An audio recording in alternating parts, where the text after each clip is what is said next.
करोड़ों दर्शकों का मिल रहा साथ। एमपी की बात एमपी न्यूज के साथ। नमस्कार, आप देख रहे हैं एमपी न्यूज और मैं हूं आपके साथ साक्षी जैन। मध्य प्रदेश में बीजेपी के नए अध्यक्ष का ऐलान हो गया है। हेमंत खंडेलवाल एमपी में भारतीय जनता पार्टी के नए बॉस होंगे। केंद्रीय मंत्री व एमपी चुनाव प्रभारी मंत्री धर्मेंद्र प्रधान ने औपचारिक इसकी घोषणा की है। हेमंत निर्विरोध अध्यक्ष चुने गए हैं। इसी की अधिक जानकारी के लिए हमारे साथ हमारे संवाददाता संदीप मीणा जुड़ गए हैं। संदीप, हेमंत खंडेलवाल के नेतृत्व में क्या बदलाव अब बीजेपी में आगे देखने को मिल सकता है? बिल्कुल, देखिए साक्षी, मध्य प्रदेश में भारतीय जनता पार्टी ने यानी कि वीडी शर्मा के नेतृत्व में करीब 5 साल 4 महीने जो है काम किया और इसके बाद अब भारतीय जनता पार्टी को मध्य प्रदेश में नया प्रदेश अध्यक्ष भी मिल गया है। इसके साथ अब बीजेपी जो है नई रणनीति के तहत जो है सियासत में उतरती हुई नजर आएगी। चूंकि अगर बात की जाए हेमंत खंडेलवाल की, तो वो लगातार ही जो है बैतूल से सक्रिय रहे हैं और लगातार पृष्ठभूमि से भी संघ के अनुशासित कार्यकर्ता भी हैं और कहीं ना कहीं देखा जाए तो जिस तरीके से वो उनके बीच में समन्वय की जो एक शैली है वो भी देखते हुए नजर आएगी भारतीय जनता पार्टी में। उनके नेतृत्व में बीजेपी पूरे जोश के साथ जो है अब अगला जो उनका लक्ष्य होगा वो मध्य प्रदेश का आने वाला विधानसभा चुनाव और जो पंचायत चुनाव होगा वो होगा। तो कहीं ना कहीं इसी को लेकर भारतीय जनता पार्टी अब नई रणनीति के तहत काम करते हुए नजर आएगी। चूंकि यहाँ पर प्रदेश अध्यक्ष जरूर बदला गया है, लेकिन भारतीय जनता पार्टी की कार्यकारिणी में अगर देखा जाए तो कोई खास बदलाव करने की गुंजाइश नहीं, क्योंकि वीडी शर्मा की टीम के साथ ही जो है हेमंत खंडेलवाल मध्य प्रदेश में भारतीय जनता पार्टी के लिए काम करते हुए नजर आएंगे। और जिस तरीके से देखा जाए तो लंबे समय से कई तरह की चर्चाएं भी चल रही थी साक्षी, और कई बड़े नेताओं के नाम भी इस फेरिस्त में चल रहे थे, लेकिन आखिर में बाजी जो है वो हेमंत खंडेलवाल मारते हैं और तमाम प्रयासों के बाद जो है उनका जो है निर्विरोध उनके नाम का ऐलान कर दिया जाता है। कोई भी प्रत्याशी जो है वो उनके खिलाफ खड़ा हुआ नजर नहीं आता है और धर्मेंद्र प्रधान जो है वो उनके नाम की औपचारिक घोषणा करते हैं, जिसके बाद में वो मध्य प्रदेश में जो लगातार सस्पेंस चल रहा था प्रदेश अध्यक्ष को लेकर वो भी खत्म होता है। और ऐसे में मध्य प्रदेश में भारतीय जनता पार्टी में एक नए नेतृत्व का उदय देखने को मिल रहा है और मध्य प्रदेश में कहा जाए तो वीडी युग का अंत हो गया है और मध्य प्रदेश की बीजेपी में अब हेमंत युग की शुरुआत हो गई है। नई शैली के साथ, नई कसावट के साथ और नए नेतृत्व के साथ बीजेपी के जो कार्यकर्ता है मध्य प्रदेश में वो कार्य करते हुए नजर आएंगे। और यहीं पर अगर बात करें मध्य प्रदेश के मुख्यमंत्री मोहन यादव के साथ की, तो मोहन यादव के जो है हेमंत खंडेलवाल के साथ गहरे रिश्ते भी हैं और काफ़ी करीबी रिश्ते भी हैं। तो ऐसे में दोनों के बीच समन्वय भी बेहतर देखने को मिलेगा। तो कहीं ना कहीं बड़ी बात है साक्षी की, अब देखा जाए तो जिस तरीके से देश भर में तमाम राज्यों के प्रदेश अध्यक्ष का ऐलान किया जा रहा है, उसके बाद में अब भारतीय जनता पार्टी के राष्ट्रीय अध्यक्ष का भी चुनाव होना है। तो कहीं ना कहीं यहाँ पर बीजेपी के राष्ट्रीय अध्यक्ष चयन करने में भी हेमंत खंडेलवाल एक बड़ी भूमिका भी निभाते हुए नजर आएंगे और उनके नेतृत्व में जो बीजेपी है वो एक नई परिभाषा गढ़ने की कोशिश करेगी। संदीप, हेमंत खंडेलवाल के प्रदेश अध्यक्ष बनने के पीछे आखिर क्या कहानी है?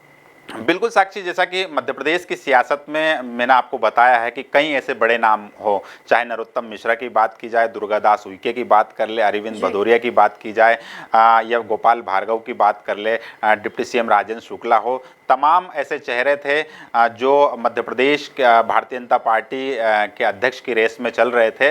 लेकिन जिस तरीके से केंद्रीय आला कमान को हमेशा चौंकाने वाले फैसलों के लिए जाना जाता है और वैसा ही फैसला इस बार भी देखने को मिला। हेमंत खंडेलवाल का नाम जो है इस रेस में सबसे आगे था। चूंकि मैं आपको बता दूं साक्षी कि इस जो है इस पूरे घटनाक्रम में बड़ी कहानी जो है पर्दे के पीछे वो मैं आपको बताता हूं कि हेमंत खंडेलवाल को मध्य प्रदेश भारतीय जनता पार्टी का बनाने की स्क्रिप्ट उसी समय लिखी गई थी जब मोहन मंत्रिमंडल का गठन हुआ था। देखा जाए तो 2023 के विधानसभा चुनाव में बैतूल से पांचों की पांचों विधानसभा सीट भारतीय जनता पार्टी के खाते में आई थी। और ऐसे में जब सरकार बनती है मध्य प्रदेश में, मोहन सरकार का गठन होता है, तो ये मांग भी उठती है कि हेमंत खंडेलवाल को मंत्री पद से नवाजा जाए। और हेमंत खंडेलवाल के समर्थक जो है इस बारे में लामबंद भी होते हैं, लेकिन उसी समय ये इशारा भी मिल जाता है, ये इशारा भी कर देते हैं खुद मुख्यमंत्री मोहन यादव की भले ही मंत्री नहीं बनाया गया है, लेकिन हेमंत खंडेलवाल की नज़र जो है, हेमंत खंडेलवाल पर भारतीय जनता पार्टी की नज़र है और आने वाले समय में उनको बड़ी जिम्मेदारी मिलेगी। और जब मध्य प्रदेश के प्रदेश अध्यक्ष को लेकर तमाम जो बातें चल रही थी, जो चुनाव कार्यक्रम चल रहा था और मंथन कर रहे थे, प्रदेश का संगठन भी और केंद्र का संगठन भी जो है लगातार मंथन कर रहा था। तो ऐसे में जो संघ के वरिष्ठ नेता, संघ के वरिष्ठ कार्यकर्ता हैं सुरेश सोनी जी, वो जो है हेमंत खंडेलवाल के नाम को आगे करते हैं और इस पूरे मामले को लेकर अमित शाह और सुरेश सोनी के बीच में अगर देखा जाए तो सहमति बनती है। हालांकि अमित शाह इस दौरान एक दो नाम आगे भी बढ़ाते हैं, उनमें पूर्व गृह मंत्री नरोत्तम मिश्रा के भी नाम होता है, लेकिन जो सुरेश सोनी हैं वो आखिरी तक हेमंत खंडेलवाल के नाम पर अड़े रहते हैं। और हेमंत खंडेलवाल को इसलिए भी ज़्यादा तवज्जो मिलती है क्योंकि वो मुख्यमंत्री मोहन यादव की पसंद भी बताए जाते हैं। सुरेश सोनी उनके नाम की जो है दावेदारी करते हैं, उनके नाम को चर्चा में लेकर आते हैं केंद्रीय आलाकमान के सामने और मुख्यमंत्री मोहन यादव जो हैं वो इस नाम को आगे बढ़ाते हैं। तो कहीं ना कहीं सुरेश सोनी और मोहन यादव का यहाँ पर जो है तालमेल कहीं ना कहीं हेमंत खंडेलवाल को प्रदेश अध्यक्ष बनाने में बड़ा रोल निभाते हुए नज़र आता है। और यही वजह है कि जिस तरीके से कहा जाता है सियासत में कि सुरेश सोनी ने मोहन यादव को ही मुख्यमंत्री बनाने में मदद की थी या उनका ही नाम सुरेश सोनी ने आगे बढ़ाया था, इसके बाद ही मोहन यादव को मध्य प्रदेश की कुर्सी पर बैठाया गया। तो कहीं ना कहीं ये भी एक बड़ी बात है कि मध्य प्रदेश के मुख्यमंत्री से लेकर बीजेपी के प्रदेश अध्यक्ष तक यानी कि सत्ता और संगठन में अब संघ का जो है कद वो बढ़ता हुआ नजर आ रहा है और संघ की जो विचारधारा है, जो संघ का एजेंडा है, कहीं ना कहीं वो भी अब भारतीय जनता पार्टी में देखने को मिलेगा। तो यही वो कहानी है साक्षी। चूंकि बैतूल से हेमंत खंडेलवाल ताल्लुक रखते हैं, ये हम कह सकते हैं कि राजनीति में उनकी एक तरीके से अनुकंपा नियुक्ति भी कह सकते हैं हम, क्योंकि उनके जो पिता थे वो बैतूल से सांसद थे और जब उनका निधन हो जाता है तो हेमंत खंडेलवाल का सियासत में आगाज़ होता है, वो उपचुनाव लड़ते हैं, सांसद बनते हैं और इसके बाद फिर विधानसभा चुनाव लड़ते हैं।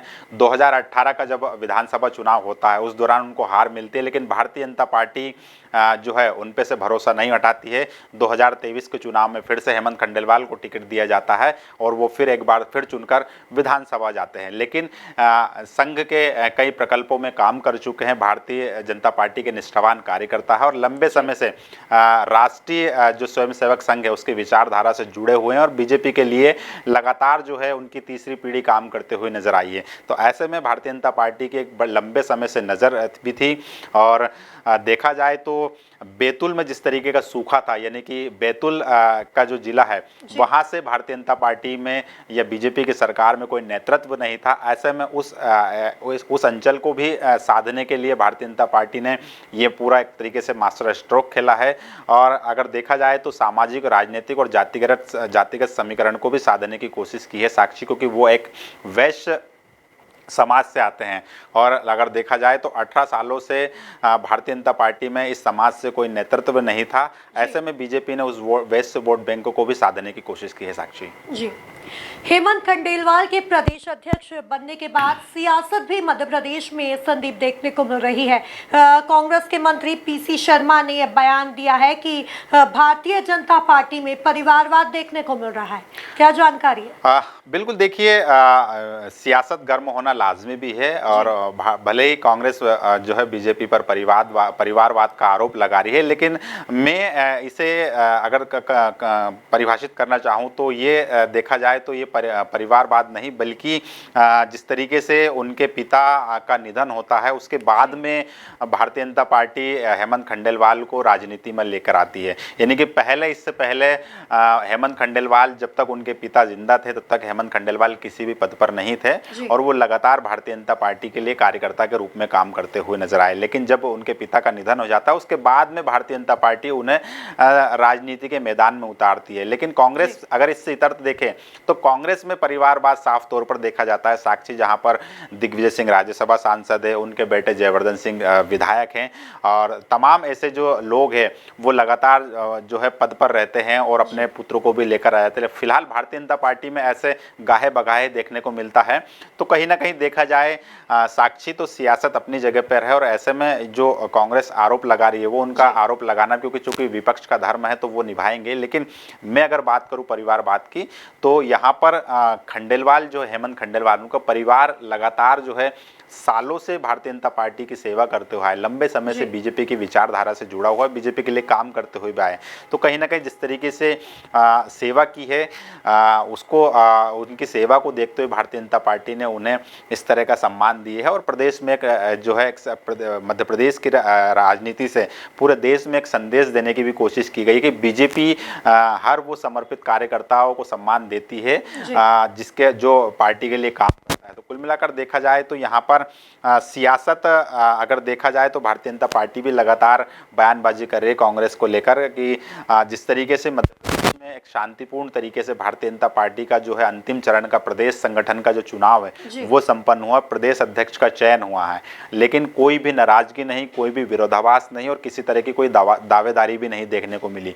लेकिन भारतीय जनता पार्टी का ये कहना है और भारतीय जनता पार्टी के जो नवनियुक्त जो प्रदेश अध्यक्ष हेमंत कंडेलवाल सीधे तौर पर उन्होंने कहा है कि फिलहाल जो कांग्रेस में संगठन सृजन अभियान के तहत जो बैठकें चल रही है उनमें जिस तरह की लड़ाई देखने को मिल रही है, कार्यकर्ताओं के बीच में जो झड़प देखने को मिल रही है, तो ये आसान नहीं है कांग्रेस में इस तरह का चुनाव करवाना। और खंडेलवाल ने तो सीधे तौर पर चुनौती दी है कि जिस तरीके से हमने चुनाव कराए हैं भारतीय जनता पार्टी के प्रदेश लेवल पे, वैसे चुनाव अगर एक पार्षद लेवल पे भी कांग्रेस करा दे तो खुद हम उनका सम्मान करेंगे। तो ये अपने आप में बड़ी बात है। कुल मिलाकर देखा जाए साक्षी तो यहाँ पर हेमंत खंडेलवाल ने सीधे तौर पर अपने प्रदेश अध्यक्ष पद का ग्रहण करने के बाद अपने तेवर भी दिखा दिए हैं कि वो जो है कांग्रेस पर लगातार उनके जुबानी हमले जारी रहेंगे।